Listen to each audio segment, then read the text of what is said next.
Samantala, isiniwalat ni Pure Foods President Jojo Soliman ang tangkang pangingikil ni NFA Chief Arthur Juan kung saan kapalit ay ang muling pagbubukas ng kanyang warehouse sa Bulacan.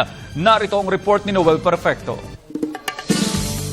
Ipinagdiinan ni Rice Trader Jomarito Jojo Soliman, Pangulo ng Pure Feeds Corporation at may-ari ng warehouse sa Tikay, Malolo City, Bulacan, na mismo si National Food Authority Administrator Arthur Juan ang nakipag-usap sa kanya noong isang buwan para maghanda ng 15 milyong pisong pansuhol para muling magbukas ang operasyon ng kanyang rice warehouse sa Bulacan.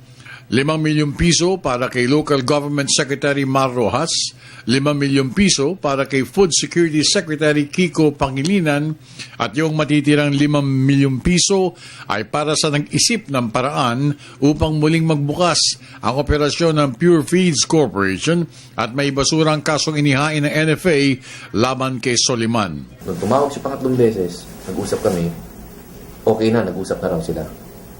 I-deposit daw sa account, magbibigay daw sila ng account number. Tapos, tinanong din niya ako na, paano yung sa akin? Sabi ko, sir,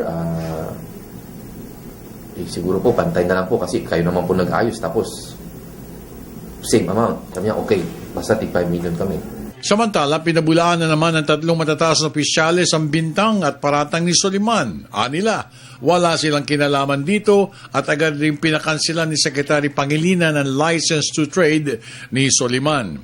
Naghain rin ng kanyang courtesy resignation si Administrator Juan kay Pangilinan para mabigyan ng mga probers ng NBI ang free hand na matapos ang investigasyon sa nasabing usapin. Para sa Telebisyon ng Bayan, ako naman si Noel Perfecto.